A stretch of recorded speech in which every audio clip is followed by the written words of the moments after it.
Good morning and welcome to the 445 Productive Through Joy Show with your host and your boy, Dr. Michael Datcher. The show airs each weekday morning. Hella early AF at 4:45 a.m. here on YouTube's Michael Datcher channel. At 4:45 p.m. on Facebook Live. Guys, today we're talking about being vindicated. Vindicated meaning being proven correct, or proven that, I think proven correct is kind of a good vernacular way to think about what vindicated means. So thanks for joining us. Let's just dive right into the topic. So, at times when we are on a particular path, listen, people are going to doubt you, especially if you're dreaming big or you're doing things that are kind of outside the box. And it's okay, because that allows you, when people doubt you and you receive criticism, it makes you consider more deeply what you're going through, what you are pursuing, and how you're pursuing it. So criticism is not necessarily a bad thing, or as the great African-American philosopher, I just forgot his name, it'll pop into my head in a second, and I'll get to that point. Cat Williams, as a great African-American professor, Cat Williams, a great African-American philosopher, Cat Williams says, if you got 20 haters today, go on out and get you 5 more and get 25 by Thursday, right? Because those haters help you to focus on yourself and how you're doing what you're doing. It's a motivating thing, because when people hate upon you, when they sip upon the chalice of haterade, that means that you're provoking them oftentimes, right? Because I've always wondered about that. I mean, I'm so busy, I have zero time to hate on other people. That's why I know that haters are folks typically who are not doing what they need to be doing. Because people who I know who are out making things happen, who are doing it for the people, give the people what they want, right? Those type of people, we're busy. I don't even have time to hate on people. So I know that's part of what's happening with haters, because practically, I don't even understand it. How do you have time to literally spend your time even thinking about what someone else is doing? I'm so busy with my own thing. It's so much. It's so overwhelming in terms of my various projects. And so I know that a part of the reason that haters hate is that they're not doing their own thing. And our excellence is provoking them, And there's other things to this, racism and other things that we know that are also standard with the racialized hate that people receive, people of color in particular. And so don't be discouraged by haters. That's probably a signal that you're on the right path. But back to the topic. So again, we're talking about being vindicated.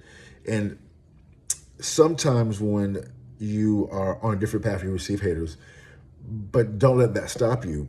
Keep pushing ahead, because when you begin to have victory, what you're doing is vindicated. This is all kind of esoteric at this point. Let me just give an example. So all these shows that I do in the morning are really what I'm going through in my own life. So it's like me working out my own personal things on social media. But I know I'm not alone in these things. So, I'm just sharing, because if I'm going through this, other people are probably going through it as well. So, I am involved in various things in my life. Some of those are, challenging, right?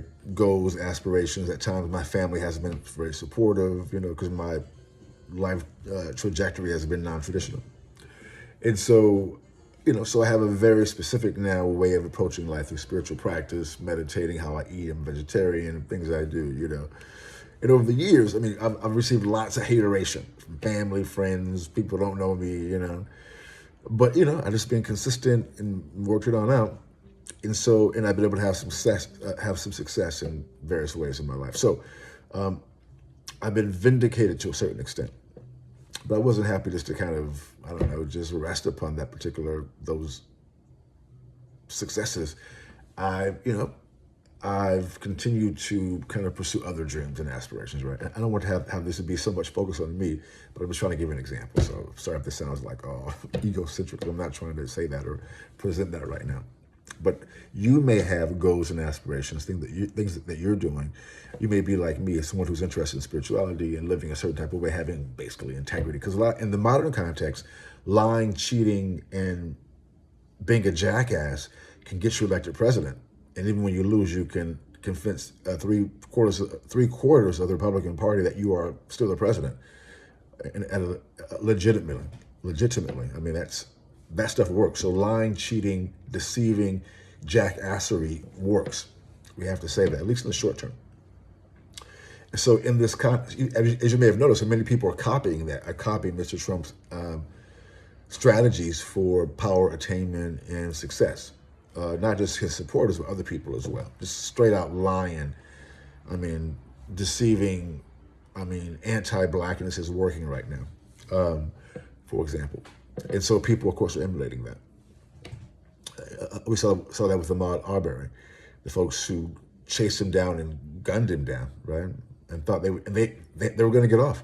But thank God for Sean King and other people getting involved and helping to shine light up on that case, because those men would have gotten off with that murder. It's frightening. I'm distracted thinking about that. Wow. So bless his family, Mr. Arbery's family. Okay, let's get back focus, Jim. Sorry. But I guess, it's the Black life. All life is challenging, but Black life, we're under assault right now. I'm a professor, and so the assault on Black stories, Black history, Black contributions, Black knowledge production, Black cultural production, this is a very, very intense time for Black people. And it's about to get way more intense in 2022 as, the Republicans take back the House and maybe even the Senate, because they're going to, they've laid down the cheating mechanism. It's really intense. And that's what's going to happen over the next few years for Black people when these fools get more power. And so so some of us, despite that context, still believe in, we call it one love in my family, or believe in spiritual practice, or believe in spirituality, believe in fighting for justice, believe in treating people, having integrity, not being a lying-ass dog. Although being a lying-ass dog works for a lot of people. It worked for Donald Trump. Look at Donald Trump's success and influence being a lying-ass dog. Think about that. How it's worked for him. The verified lying that he's done, they kept a record over 30,000 lies. He's lying like 9 times a day. But it's working for him. So people see that, I'll be a lying-ass dog too. It works, So in that context, people who believe, who at least are seeking the truth, who are trying their best to have integrity, it's, that makes us look like chumps at times. So like, oh, you're about integrity and about trying to be about the truth. Good luck on that one.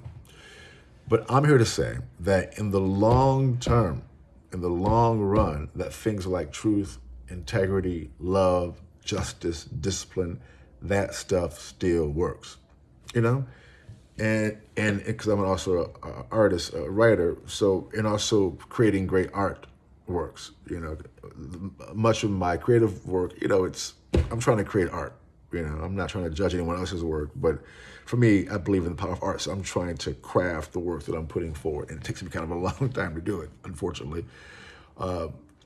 But that's what I believe in. I think that if I can write a great book in the long term, that book will do what it was meant to do on the planet. So, because it takes me such a long time, for example, writing these books, and my books are a challenge to sell because they show complicated Black people, and people and the powers that be would prefer uncomplicated Black people in books in particular. And so, listen, I'm facing a myriad of challenges all the time. But I place my hope and trust in one love, my hope and trust in great art, my hope